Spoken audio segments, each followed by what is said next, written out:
once you look up the definition of a narcissist, you just realize it's somebody that put themselves first before anything. And guess what? That goes back to put God first. God lives within you. I take 100,000 cash right now before I take 3 million and sell my rights away. Yeah. And again, some people look at that as selling their soul. That is. Once again, class is in session.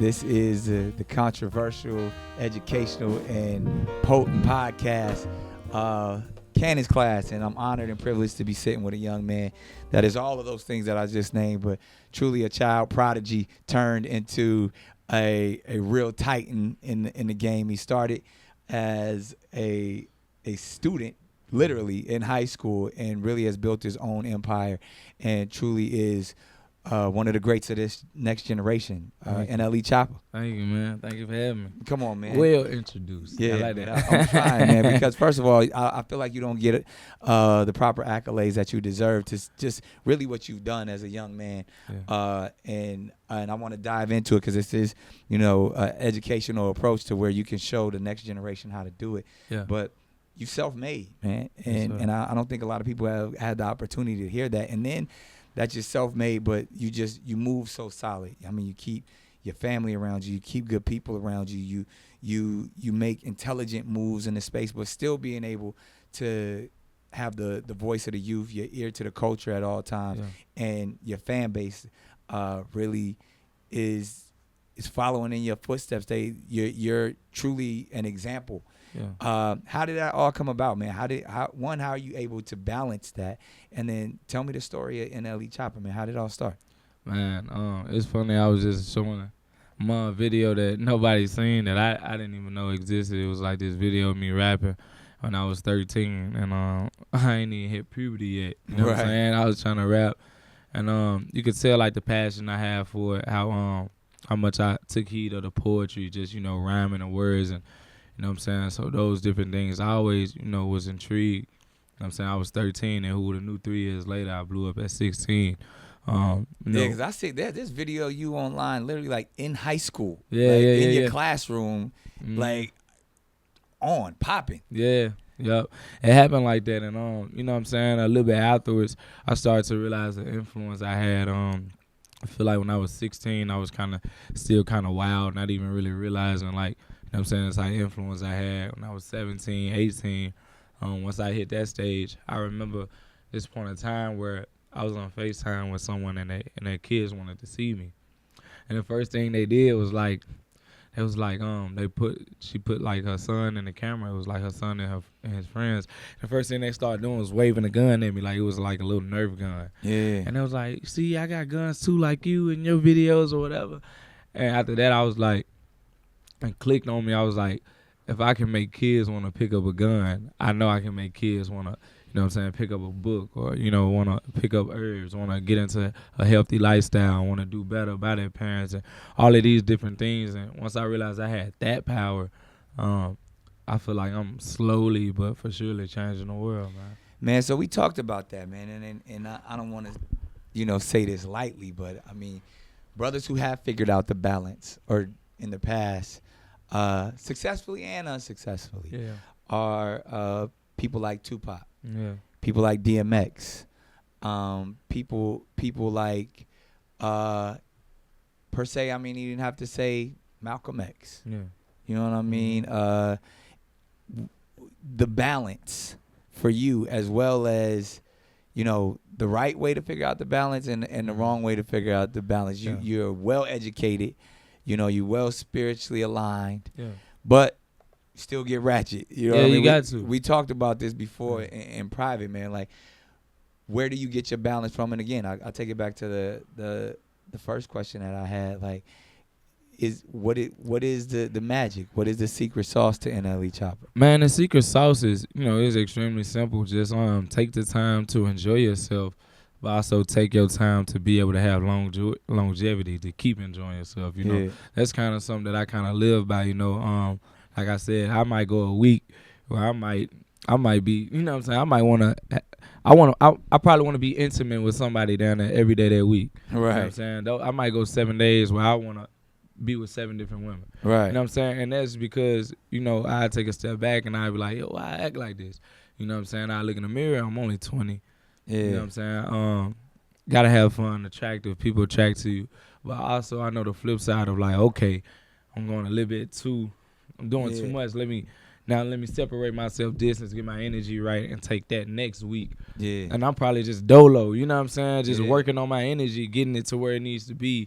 You know what I'm saying? So I feel like once I found out that balance, it helped my life because I was kind of losing my mind trying to walk a narrow road as the most disciplined person in the world. And, you know, that's not really possible. Yeah. You know, we humans, we going to have a slip up or whatnot. And once I realized that, I was like, okay, it's okay to, you know, have the highs and have the lows, you know, has a positive and the negatives, because that's what the world run on. God never made nothing that's just one. He always made a flip. So when I talk about the people like Pac, when I talk about the people like DMX and, you know, many others, and even like going all the way to, you know, leaders like Malcolm and all, like these are people that we lost way too early. Yeah, for sure.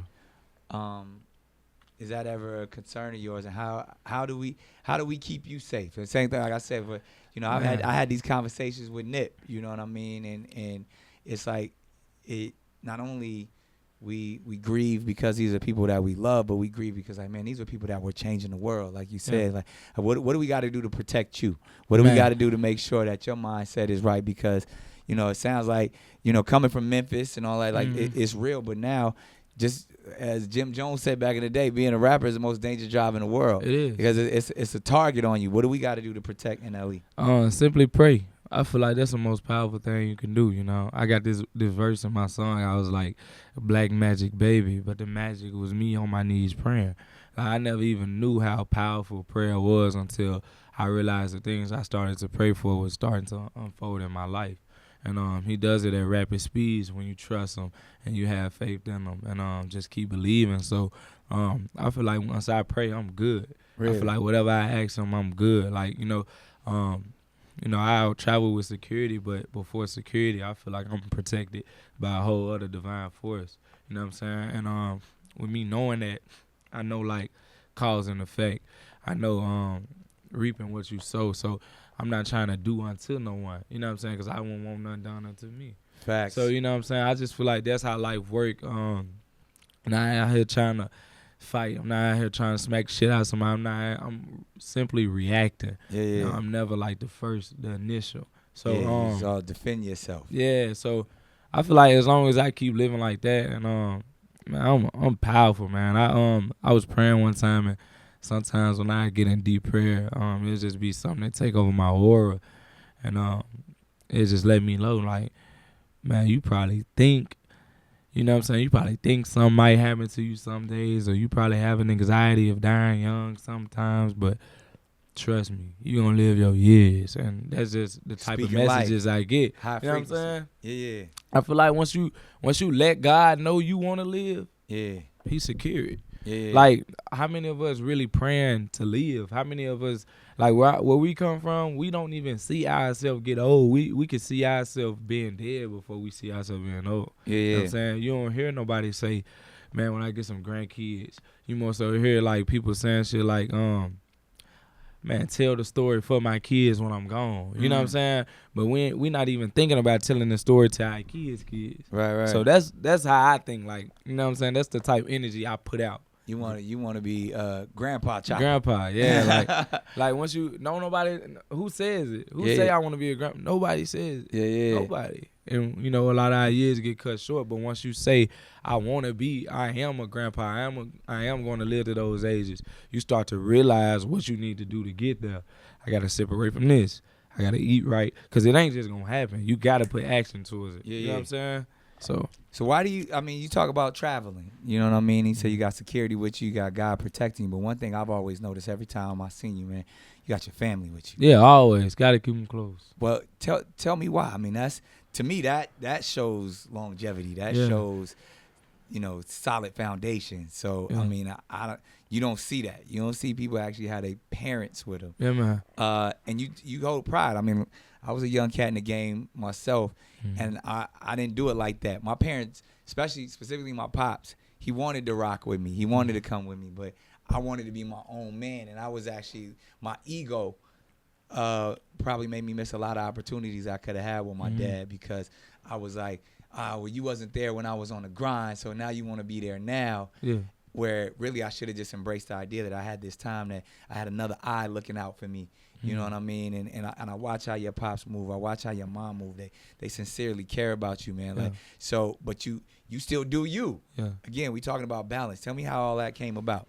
Man, I remember when I was first growing up, before that, they thought I was gonna be an athlete. It was like basketball or, football. And one day I kind of woke up and realized I had a voice. God sent me a vision of like this stadium.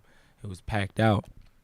And I was like, why you send me there for? And with a mic in my hand, I was like, but it was like, you know what I'm saying? It was like when I was around 14, 15. But keep in mind, I was just getting introduced to music at like 13, 12. Yeah. Like trying to write songs. So I felt it was a sign from God. I never felt something like that. I never felt the message. I did not even know I was prophetic like that. So started to work towards it, and just pretty much let my parents know, like, you know what, this kind of what I want to do now. And they was, at first it was like, what? like you know what I'm saying? Wasn't really rocking with it. Yeah, it was more so like, it was like, I don't care what you do, but make sure like you not drifting far away from what you was brought up on. You know what I'm saying? Right. Like, have your fun, but what was that? What was it? What were they saying that was? Like, just spiritual base, or how you was? More so like, let's just say if I'm in the studio all night, I need to be able to make practice the next day. Oh, so you was know what I'm saying? Like sports. Like, you know what I'm saying? Just don't walk all the way completely from it. Away from it. Yeah. I knew like I wasn't gonna make it in sports because the way I was mentally, I didn't like to hear too much opinionated things. I couldn't be coached. I feel like I worked better in my own territory. Yeah. And I feel like music was extremely independent, and if I failed, you know what I'm saying, it was on me if I failed. So was Shot of Flow the first thing that popped it off for you? So yeah, so I was, getting to that, Shot of Flow popped off, and the first person I called when it was blowing up was Mom. I was like, Mom, you won't believe. I'm like, you won't believe this, like, you know what I'm saying? Labels hitting me, they reaching out to me, they want to sign me, they want to fly to LA or whatever, and she like hung up on me. She thought I was playing on the phone. I'm like, I call her back. I'm like, you 16 at this time? I was 16. Yeah. I said, Mom, I need you. Like, I don't trust nobody else. I don't want nobody else to do it with. I seen you be a boss my whole life. Now it's kind of like you got to be the boss of me right now. That's, you know what I'm saying? I feel like if she's the coach, I'm cool with being coached by her. I might not agree with a lot of the things, but at the end of the day, I know she's going to coach me the right way and won't tell me nothing that's, you know what I'm saying, that's detrimental to what I got going. And once I realized that, and, Pops, he was waking up. Bro, that man, Pops, he woke up, like 20 years, 25-something years of his life, he had to wake up down there every day, like 3 a.m. And working all night, doing heavy shifts, and working at Hershey's in a warehouse, pushing 2,000-pound crates and shit. Yeah. Like, I ain't want him to do that no more, and I was like, Pop, you got to quit your job. Because I feel like his job was that's like an a lot. accomplishment right there. You stressful. could tell Pops he could do that. Yeah. Nah, and again, that he was an example for you of like what it takes to get out there and get it. And also what the fuck I didn't want for myself. I'm like, man, I can't do it. Like, I just never seen myself doing what, my peers. And my brother had a job, like a 9 to 5. I couldn't see myself working. I said, I can't do it. I don't see myself clocking in, clocking out. Every day, I couldn't see myself doing it. And I was like, I got to make it to where I could be free. So I got to ask you, my fault. I got to ask you, why you? Why do you have the favor? Like, you want to know why? You want to know the real reason why? Know the real. Man, I made a promise with God, and once you make those type promises with him, he holds you to what you say just as much as you try to hold him to what you think he's gonna deliver for you. Right. But I more so prayed to him before I blew. It was like a year before. I said, put me in this space of music, put me in this space of negativity, because from my point of view, when I was 15, 14, I'm like, are they an Illuminati? They like, that's how you think. You like, are they devil worshipers? Yeah. But it's not like how you view it, but it's kind of like that in a sense. Yeah. But it's not like how you thinking about it, like 12 years old. You know what I'm saying? Yeah, it's not as matter of fact, but spiritual warfare is real. Yeah, it's more so, that's basically what you're saying. So that's how I looked at it, and I was like, put me in these shoes, put me in these rooms, put you in to be a light. Yeah. You know what I'm saying? And once I realized that, I realized like I can rap something in a negative Cause that get the attention, that's the hook. Yeah. But once they see who I am and learn who I really am, that's really, you know what I'm saying? The music might be the bait, but once I reel them in, they get to really know me. And that was a promise I kept with God. And I told him, I said I want to blow up. Boom. He created that 4-year plan for me, exceeded it. Now You saw it. It was a vision. It was written. What? Now I got this 10-year plan with God. I said I want to be a billionaire before I'm 30. And I made a promise to him. I don't want to be a billionaire for just say I'm that. I want to be a billionaire so I can help rehabilitate prisons, have the power to really help people, be so powerful that it's literally like, you know what I'm saying, God himself walking on earth, fixing things. That's what I see myself as. And even, Yeah, let's talk about that to where the spiritual warfare aspect of it. I mean, we hear about it quite often, but even I think you put it so sincerely to where it's like where most people hear that, oh, you sold your soul. Yeah. But you telling me that you sold your soul to be a light. Yeah. And it's funny because the Illuminati actually just is really the illuminated ones, the ones with the light, the ones to know. Yeah. If we talk about where the term actually came Man. from, I feel like it's a lazy term that we've said all the things that concept of selling your soul, we've aligned it to that term Illuminati. Yeah. When that term, in Roman Catholicism was put forth, was really these are the all knowing, these are the scientists, these are the people that actually. It's just funny you say that because one time I was meditating. I kid you not, I was literally meditating and it was like when I was young, I was looking at the peers or like I was looking at those people that was on their level. I was like, man, I kept looking at. I would watch these conspiracy videos like, oh, this person Illuminati or whatever, going down that rabbit hole. Yeah. And one time I was meditating, and the words just came to me deeply, and it came to me heavily. It was just like I was meditating, and out of nowhere, just my mind just came to Illuminati. And then once I got up and stuff, I'm like, why did that come to me? And I feel like it more so came to me as a full circle moment of like, now you are the illuminated being, and people might view you as when you was a child. Facts. Like they might view you the same way you viewed the other people when they did certain things. Now they viewing, you know what I'm saying? But now you're that, but they're viewing you how you was viewing them. Right. It's kind of hard to put it. My but, thing, no, because what you're saying is, and I think the people in our similar positions get this all the time because, it's easy to be on the sidelines looking in the pass judgment and have opinions, but when you're actually in the battle, they're gonna come from you. They're gonna come for you every way. Yeah. Like spiritual warfare is real, but if you don't know how to define it, the lazy term to say is, oh, they got you. Or, oh, that you sold your soul. Yeah. And just based off of, because there are certain things that do acquire your soul. Yeah. You know what I mean? And then you got to find that balance to be able to say, what am I willing to give up? What am I willing to compromise? Because that's ultimately what we're saying. But everything in life, you have to do that. Yeah. You know what I'm saying? So in that sense, when it comes to entertainment specifically, because especially in music, it's a powerful force.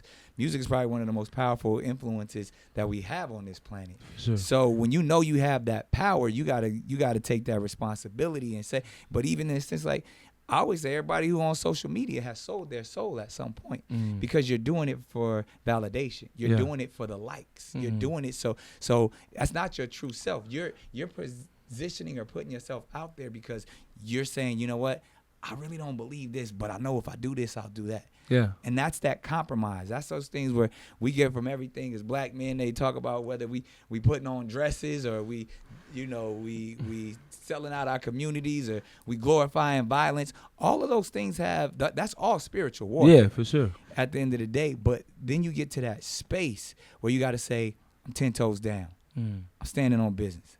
This is who I am, and therefore I'm not going to compromise. Yeah. And it takes a moment to get there because we all chasing a dollar. We all chasing a bag, but in that currency is just a reflection of our freedom. But once you realize, this is what I realized too, once I stood firm on my principles, my morals, I realized what I was chasing just started to come to me. You know what I'm saying? It doesn't really, you know what I'm saying? You don't have to go after it as much. It just comes to you. Like the same things I was chasing. You know what I'm saying? I be telling Mom now sometimes, I be like, you know, I'm not about to keep chasing this or chasing that, chase a feature here. Like it was a point in time where like I felt like I was going against like who I was, trying to blow people up to make sure they was doing a song. You know what I'm saying? You Just know being how a that's feature. the game. And I feel like that's selling out. Like, cause that's not something That's not I do. who you are. That's not me. I like to chill and let things come. Of course, I'm aggressive. I'm Allow gonna get mine. allow the universe to line it up. Yeah. So, yeah, And man. I mean, I'm the same way. I mean, if you even, I've moved in this industry where I don't like asking people for favors. I don't like what God has for me, it'll come to me in its own timing.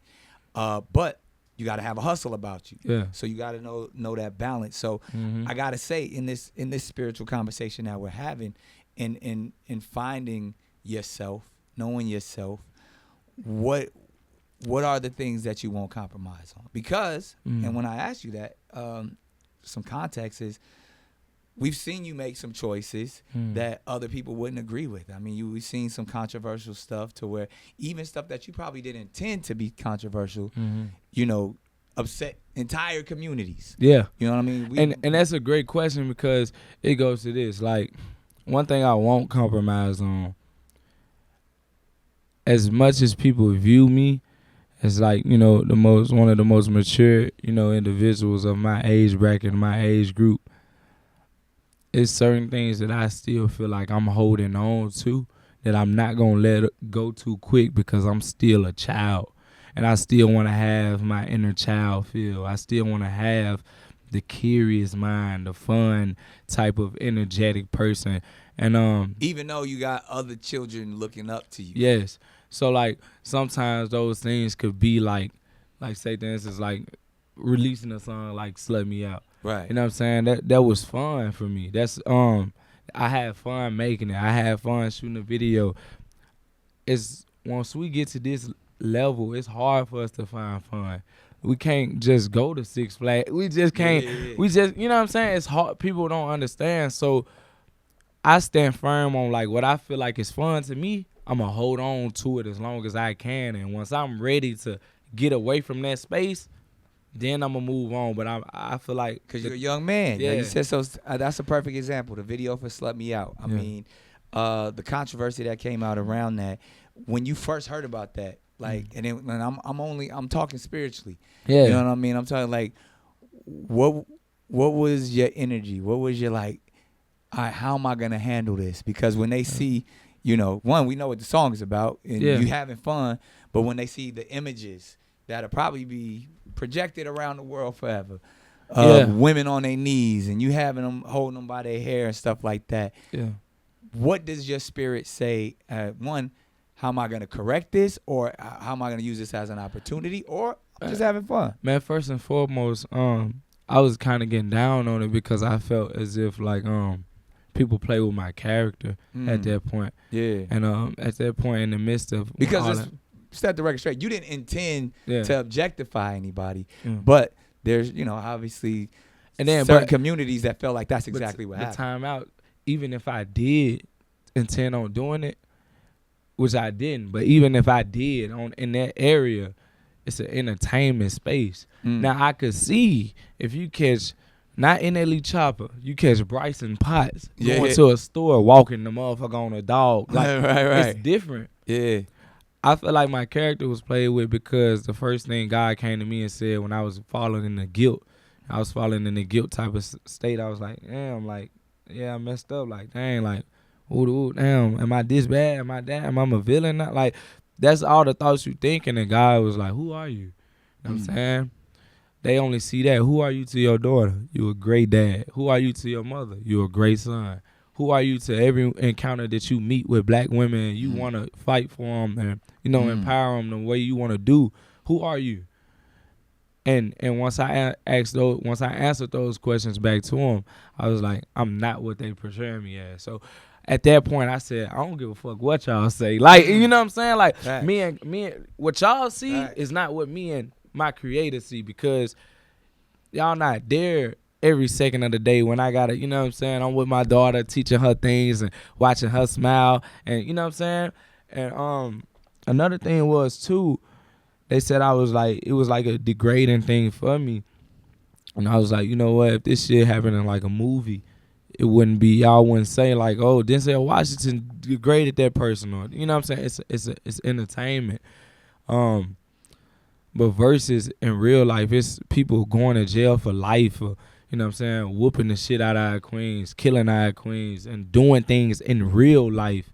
You know what I'm saying? That's vulgar. So, but going back to spiritual warfare, because I gotta hold you to it real quick, because whether it's entertainment or real life, these are images that all your fans are looking to you for. Yeah, and you're right.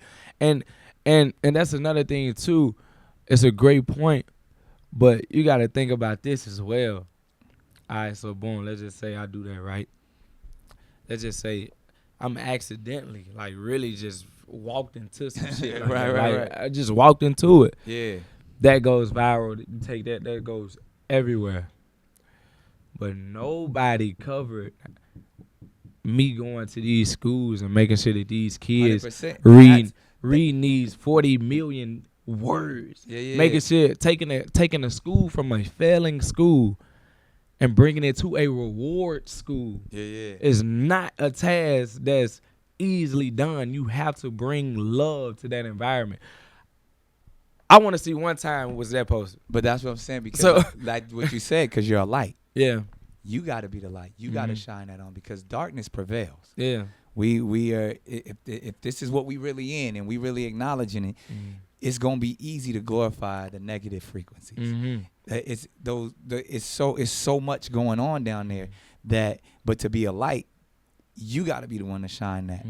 And it's in a scenario, because I deal with the same thing every day. I mean, that's why I think, I'm drawn to you in so many different ways, because if I was out there bragging, I could tell you how I've changed the world and helped people and saved, but people don't want to hear about that. They don't. You know what I mean? But as soon as, I got another kid on the way, as soon as they want to make up some baby mama drama, or as soon as I say something that's not status quo or somebody don't agree with, that may offend, another community, whether it's said in jest or joking or entertainment, that's the stuff they pounce on. So and that goes back to the spiritual warfare thing you saying. Is like, I can't beat I can't beat the world at what they're gonna, I can't beat the world at their opinions. Yeah. So it goes back to like what I stand firm on and what I'm willing to give up and what I'm willing to hold on to.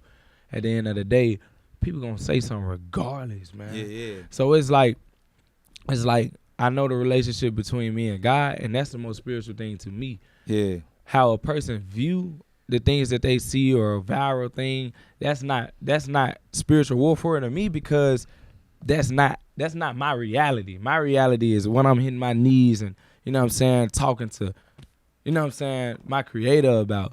And, sometimes when we come back down here, when we get back on this, third dimensional type level, some things get misconstrued, but we can't really control it. And we humans, and we got to go through certain cycles of life that people might just critique and say that's wrong or he's not right. And you got to go through that. And I feel like at the end of the day, if your character doesn't change in the meantime, if your character doesn't change 20 years later from all of the things you've endured, you won that war. And that's the battle.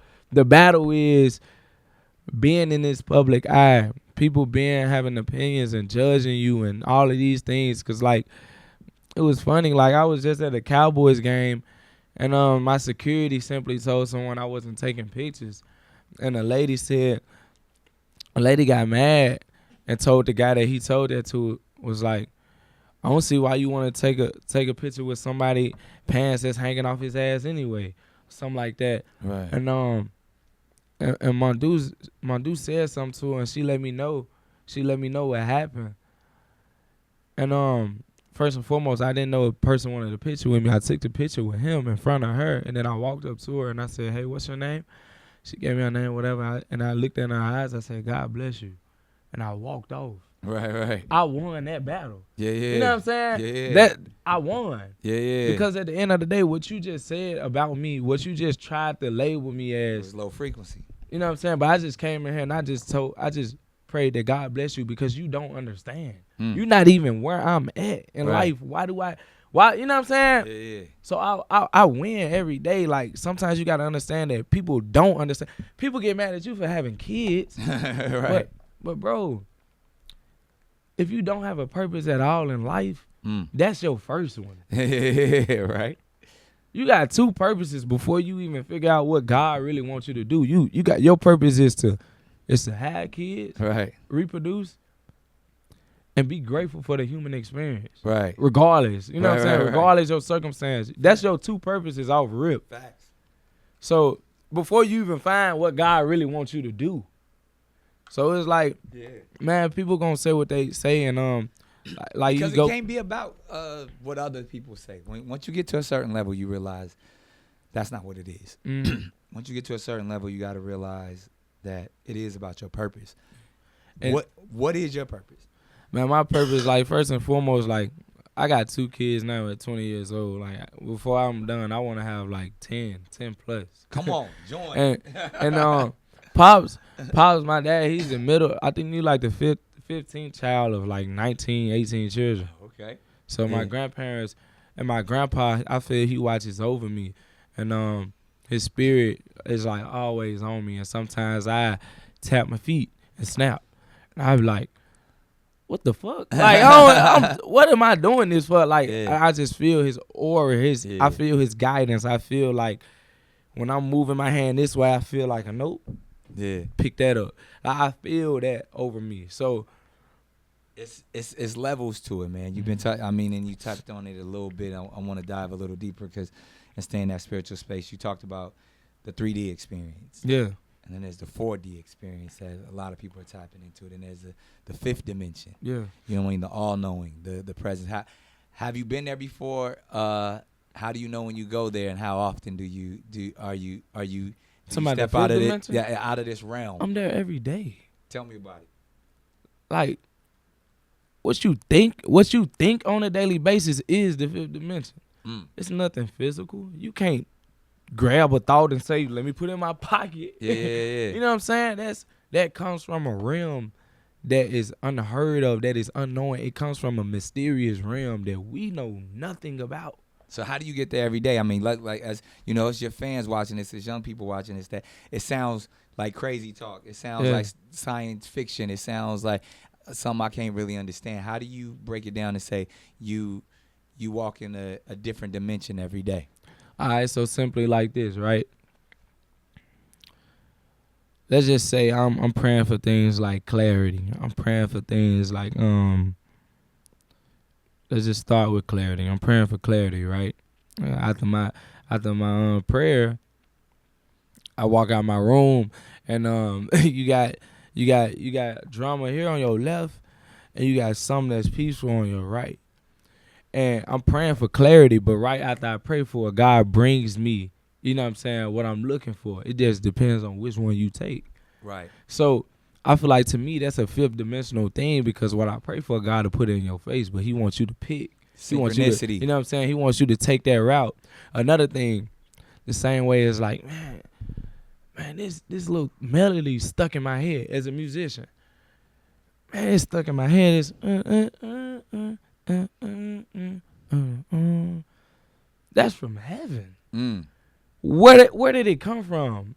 Like, where did it come from? Like, where does that come from to me to say, man, I gotta lay that down tonight in the studio, and I lay it down, and now I have something that's still not even physical. You still can't even grab it. Right. You still can't even hug a song. Right. But you can hear it. Right. That's God, bro. Like, I feel like that's magical. Like, think about it. You can't hug music. And how did you tap into that, especially at such a young age? Like, how do you know that that's you? Man, how do you have that magic? How do you have that ability? It's just instilled on you. Everybody has some type of talent, some type of gift. Like you just gotta go within and find out what it is. What did God put on you? What did you like doing as a kid? Me, I just like to be free. So it's not like as a kid I like to play basketball. It's not that. It's deeper than that. What was your aura as a child? I like to be free. When my mama had me, she couldn't wrap me in no blanket and I'm busting out of it. I'm like, man, I want my balls out. Like, you know what I'm saying? That's how your mama face. For real, like that's how I was. I always like to be free. So everything in my lifetime is free. Right. Everything, like I'm not no slave to my music. I own my masters. You're a free spirit. I'm free. I can't be in a relationship with you because I feel jailed up. I like to be free. Right. Everything in my life is free. And once you realize what you was as a kid, what you wanted for yourself, I can't be in jail. They take me an hour in the cell to realize I gotta get the fuck out of here. Yeah, like, you know what I'm saying? Yeah. Like, I love my freedom mentally, spiritually, emotionally, physically. I love being free. You know what I'm saying? And I feel like it's an ancestor thing. It's probably a past life thing. Probably I wasn't as free, you know what I'm saying, in the past. Probably I wasn't before I came here. I probably had a job that I didn't feel free in. Probably I was in fear of, you know what I'm saying? Facts. So that's just my aura. It's like, wake me up when I'm fucking free. I want to be free. Understood. You know So I want to dive in as you speak into the freedom space, and then even touch on stuff like owning your own masters. How'd you do it, and why is that important? It's extremely important because I know say for instance, like you just showed me a song that I just made last year that's already you produced it, right? Yeah. You sampled it. Yeah. Do you know how many times that song is gonna get sampled? Right. If you sampled that song, I've never had a song that's been sampled. But that song right there, you just sampled it. And 20 years down the line, some of my catalog will for sure be sampled. 100%. But you just sampled something that I dropped last year. Yeah. So just imagine the lifespan of that record. Because a lot of people don't know what owning masters mean. You know what I mean? I've even said in the time, like, you own something that ain't worth shit, it don't mean that. You own 100% of nothing, and it's still nothing. It gotta be material. What does that mean? And then who put you up on game on like, yo, you need to own your masters? Man, what did do it? What sparked it? When I was going into like blowing up, that I'd be alive. I said I was 16 trying to own my I didn't even know. Right. I just kind of stumbled across what it meant. I ain't even know. I'm a student though. I did, Wayne, was like one of my favorite artists coming up. I realized what he went through with Birdman. I realized what a lot of, artists went through with these labels.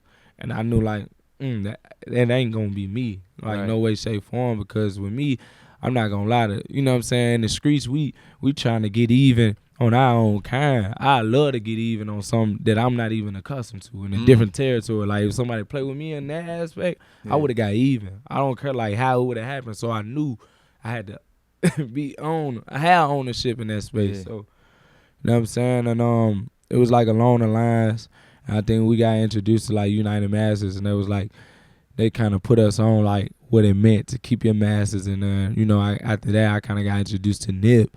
Nip was like, keep your masters, I didn't even really know what it meant, but now I know.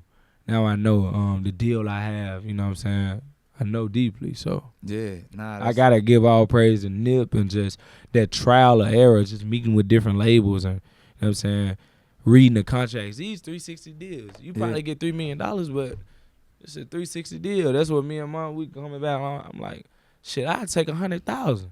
Yeah. Like, I ain't finna be jammed. I'd take 100,000 cash right now before I take $3 million and sell my rights away. Yeah. And again, some people look at that as selling their soul. Yeah, that is. You're selling your everything you got to a major. And it's unconsciously done. Yeah. It's not conscious. People think he's conscious. He consciously did it. No, he don't. Motherfuckers don't even know. You unconsciously, you looking at what's on front, but you're not looking at the back end. You're not looking 5 years, 10 years from now. So once you do it, it's like, oh, shit.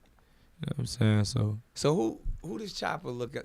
I want to know who does NLE Choppa look up to, and I want to know who does Bryson look up to. Man, both guys look up. I'm going to be NLE Choppa look up to Pop. like deeply. Bryson look up to Pac deeply.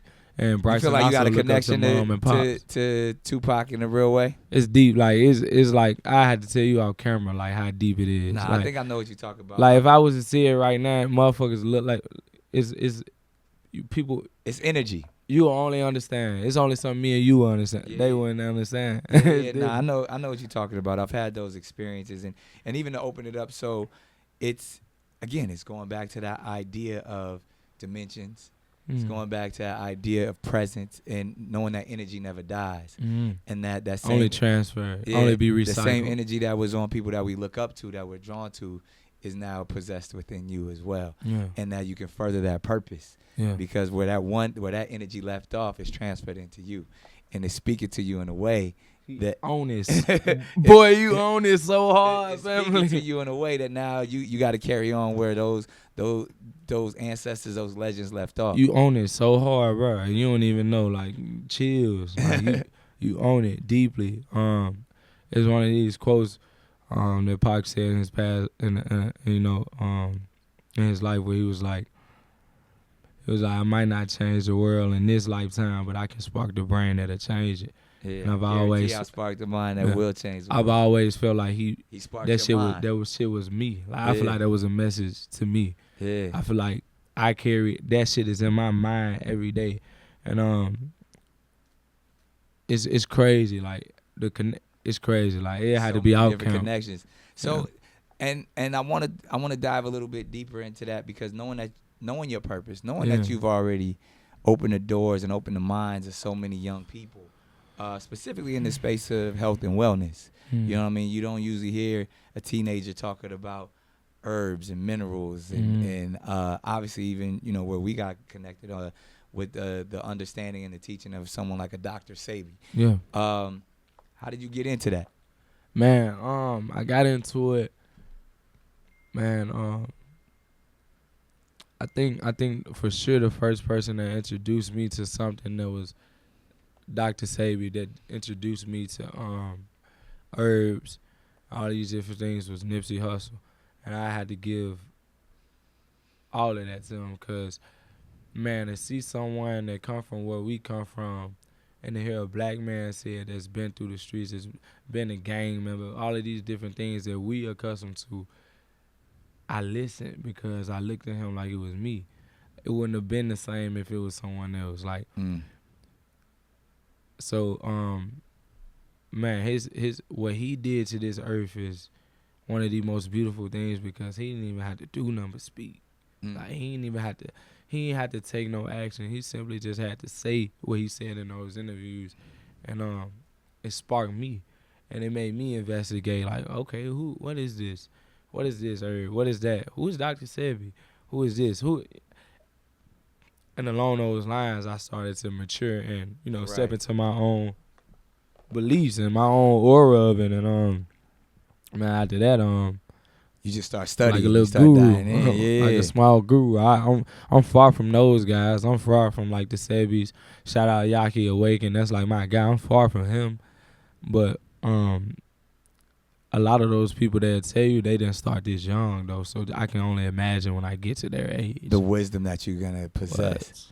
So I mean, and it's interesting because we've been talking about this whole time of just wisdom, the knowing, the light that you are.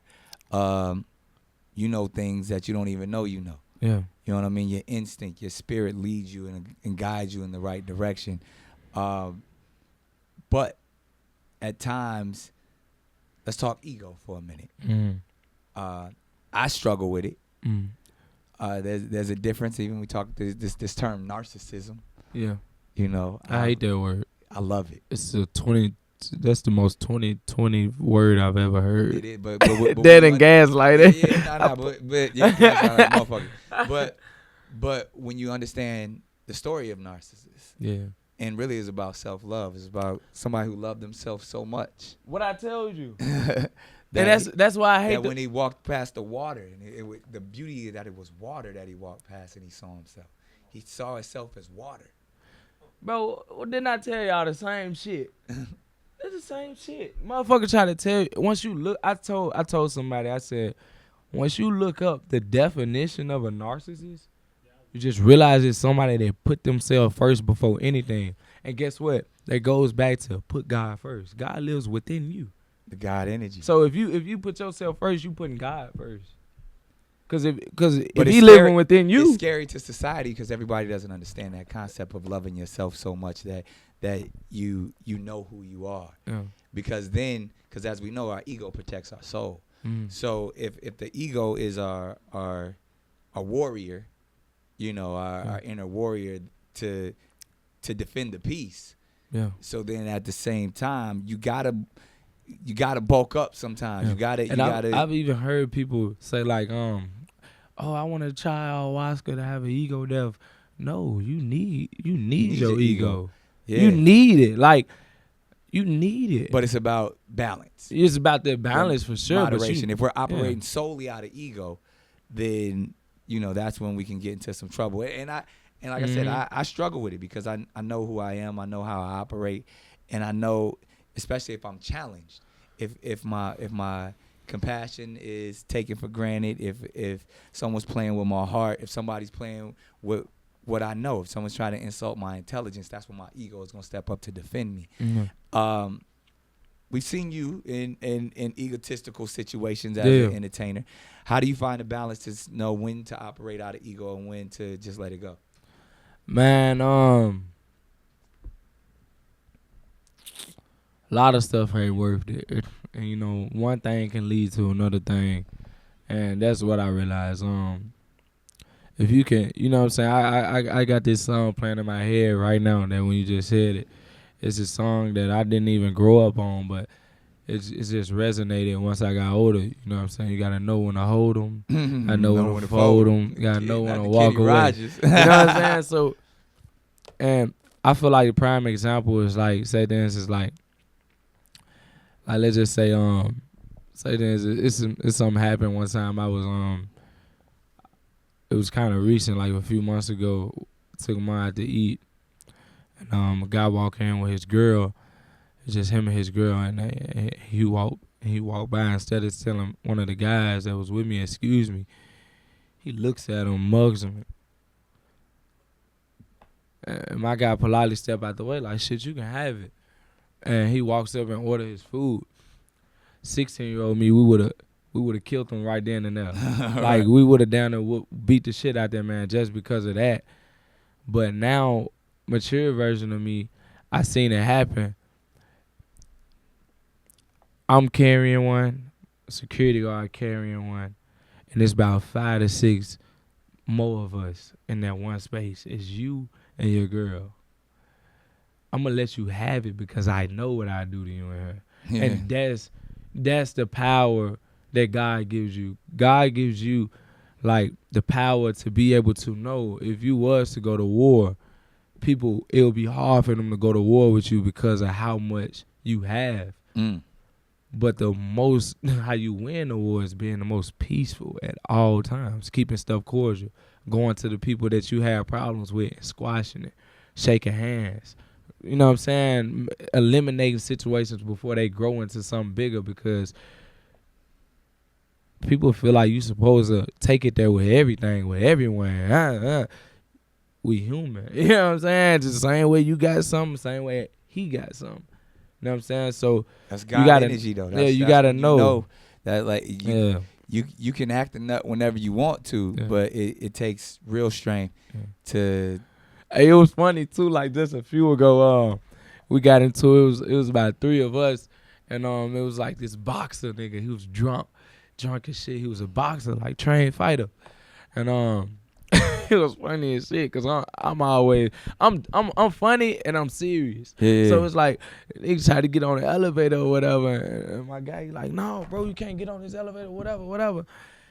And he big boxer. I mean, he look at him, he like, what y'all want to do? Whatever. And I step back. I said, yeah, I'm going to let y'all handle that. Y'all get him on the ground first, and then I'm going to come in and stomp him out just in case it gets to that. Like I'm, you know what I'm saying? I'm that conscious of just chilling and like trying not to let it get there, and also like trying to de-escalate. Like, bro, come on, fuck him. Yeah. Like, you know what I'm saying? That's But where you I also move know now. when you're a target, like I said, it goes back to that warfare. It goes Yeah. back to like the enemy is always gonna be busy. He Yeah. always after. He gonna try to find his way in to tear down your empire. Yep. So you got to figure out. You got to always keep your head on a swivel, because even something that seems sweet Mm-hmm. is gonna tempt you. You want to know something too, and this is what I realized. You know what I'm saying? You were saying how do you know when to just walk away from situations? This dude right here, his name is Zabel, Ethiopian. I call him the Ethiopian king. I feel like his ancestors got, yeah. I feel like his ancestors got a type of aura over him that he's kind of even unaware of, but I am. Right. Like, I realize sometimes I do stuff to him, right? But on some joking tip, and it lets me know that he's so protected that his ancestors will fuck with me, like joke back with me to let you know, like, that Don't play nigga with protected. him. Like, regardless of anything, if you joke, cause I play with him, it'd be funny. I fuck around, fake hit him like this, and I come back and fuck around, and hit myself in the face. I'm like, bro, like, ancestors that's looking how, out for you. like, that's how you chose it. yeah. So, and that's how it happened. It was at a point in time period I was trying to distance myself from a lot of gang life or gang activity or whatever, and just trying to focus on what really matters in my life. I started to realize, like, a lot of the people I was distancing myself from, they were mad at me, and I feel like they kind of had agendas they wanted to pull towards me. And out of nowhere, I was just saying this yesterday, motherfuckers just started dying. Like, motherfuckers just started to die, and motherfuckers would call me like, bro, you putting bags on people? Like, what you do? I'm like, no, bro. Like if you think a certain way with a choke, like if you think a certain way with one of God's children, he'll shut it down. Yeah. A guy came to me one time. He said, "You ain't see how many motherfuckers we got whacked in the Bible for fucking with Jesus?" You know what I'm saying? After Jesus telling me have mercy, do you know how many people I flushed out behind him? That's real. So it's like that. You ain't gotta move. We talking there. Like, we gonna end this spiritual conversation with the question that we all are challenged with at times. You scared of death? I'm not scared of death, but I am. I feel like it's unfair if I was to die young. You respect it. Do you I have reverence for it, so you're not scared of it, but you acknowledge it because you know you got a lot of work to do. Yeah, I'm not scared of it, but I'm more so like, I don't want to. I know it's especially if you're saying you going to the fifth dimension every time, and you know what it is. Yeah, I know what it is. So it's like, I ain't gonna lie, like I tipped this guy like $500, and to him it was probably like, to me it was probably like, that's like $50,000 in my eyes, but 500 was like his 50,000. Yeah. You know what I'm saying? And he came in there, and man, some things be so powerful, bro, that you realize that it didn't come just in that spur of the moment. It was like God been building that for 40 years. So the man was probably like 50 years old or something, but he had this prayer, his purpose in life. Like, you know what I'm saying? His purpose to me in life was probably just to deliver a prayer. And he walked in the room and he gave me a prayer, and he was like, he was just closing his eyes and he was just pulling things from the etheric, and he was just like, everything he said was my anxiety. Everything. He said, you won't die young. You will live all your years. I'm opening my eyes. I'm like, who the fuck is this dude? Because why is he talking? Why is he saying the things that I go back and tell God? Like, why is he saying the things that I'm like, God, I just want to live long. Like, I want to live. Why is he coming back confirming me that you going to live long? Why is I'm praying like, it was certain, I had this thing I always do like 20-minute prayers, 30-minute prayers when I wake up, and before I go to sleep, 20 minutes, 30 minutes. He's digging it. And for a while, for like a week before this prayer, I was like, I feel like I need to change my prayer. And he comes when he's praying, he's like, you won't die young, you'll live all your years. He says, you don't have to pray for 20, 30 minutes. Just keep it short and simple with him. You heard. I'm like, what the fuck? And he came in there, he gave the most powerful thing anyone could have gave me in that room. And it was like just confirmation and a prayer versus the $500 I gave him. What he gave me was was better than Priceless. anything. It was priceless. He spoke something in that room that gave me a confidence ever since that day. Like, mother, I can't die. I won't die. You know what I'm saying? I'm going to live my years. You know what I'm saying? Yeah. Like, that was the confirmation of, like, you made it, son. Now, you know what I'm saying? Facts. You know, so. Nah, so we going to wrap it up because we've been dropping a lot of gems and a lot of wisdom. It's a heavy conversation. They're going to have to take this and chop it up and watch it a few times. They're going to be talking in the comments and all of that. So just to end even on a lighter space, but even just to as we get up out of here, super tatted up.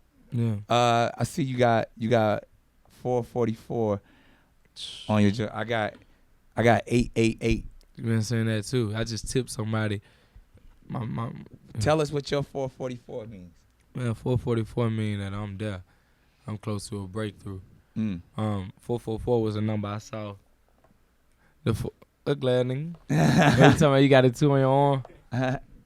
Yeah, like everybody around me got 444 tattoos just because how much it changed my life. And you know, tell me why, but like, let's dig it deep, break it down for them. So a week before I blew up, 2 weeks before I blew up, I was seeing the number 444 so heavy. It was hunting me. Like you ever been hunted? Like by some numbers. You ever been hunted by some numbers, bro? Like everywhere you turn, you see it. And it's just God telling you, like, it's confirmation. Yeah, breakthrough coming. You there. You almost there. Keep going. You a week away. That's what the number was pretty much telling me, and I didn't even know. I'm just keep seeing it. And a week or so after that, I blew up with Shotter Flow. It trickled off a little bit, but I still see it just to remind me, like, yeah, you remember what this number did for you? And it's been the same thing right now, and it's funny you point that out on the last thing. Yeah. Bro, I got a breakthrough coming that's so big that my spirit told me, bro. Like, it's different. Like, my spirit came over me and told me. Like, I took some shrooms, and like, don't get me wrong. We ain't gonna get to the psilocybin conversation. Yeah. We need to say that one for later. That's a whole nother vibe. But like, I took some shrooms, and it's like I got possessed with my own spirit. I'm thinking everyday life. I'm like, man, this shit kind of hard. We working day to day. I'm tired, and out of nowhere, my spirit come over me and say, I start looking at them and I smile. I said, something big coming. And it wasn't me. It was not Bryson Potts. It wasn't NLE Choppa. It was spirit. It was like, and I was looking at my guys. I was smiling. I was like, something big coming, real big. I was like, so big, I can't even wrap my mind around it big. Like once I try to think of how big it is, God will stop me and be like, that ain't your job. Like, it ain't even your job to know how much I'm finna do for your life. And I'm like, God, I'm reaping what I sowed over these last 4 years? He was like, no, son. This cake been baking since before birth. Ancestors. And after that, like, I was like, what he finna do in my life? Yeah. Like, quote me on it. Like, hold me to it. I hold you like, to it. I believe look at me in my face. Look at me, bro. Like, before this year out, he's gonna position me in a way to win coming into 2024. It's gonna be huge. And I feel like, and I'm saying this right now. For this breakthrough. Yeah. What's today? Tuesday, October 10th, 2023. Was it 2-3 more months left on the year? Just watch.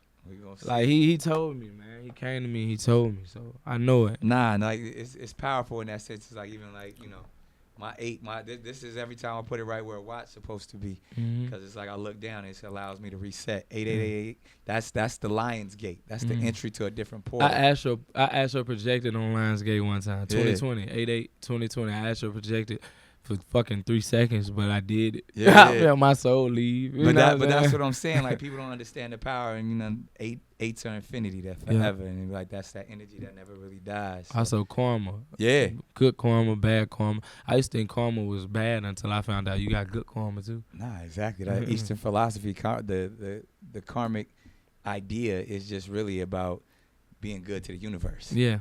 You know what I mean? And the universe gonna be good to you. Yeah, everything in it. See trash, pick it up, throw it away. Yeah, it is. I'm like that. See a homeless man, help him out.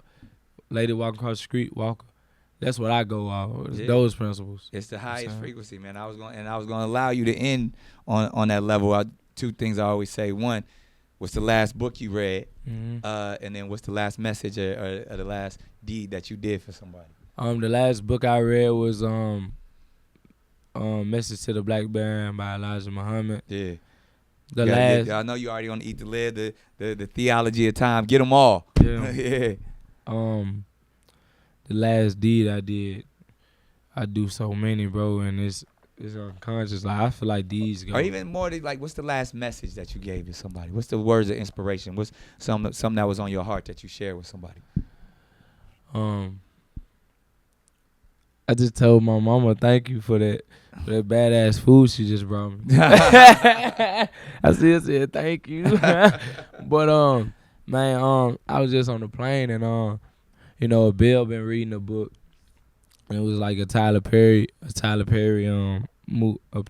book about his life. And I was just walking to the back of the plane and I looked at the Bill and I'm like, what you doing? Just see what he's doing. He was like, I'm reading a book, whatever. I said, what you learning from it? He said that you got that life is like a tree. You got the leaves, you got the bark, and you got the root. The leaves might fall off, and those are the people are temporary. The bark might stay on a little bit, but it eventually fall off as well. And those are people that be there a little bit longer. But the root is meant to stay forever. I said, did you know that before you read the book? He was like, yeah, but it was just confirmation. I said, what else you learned? He said, just tell people you love them.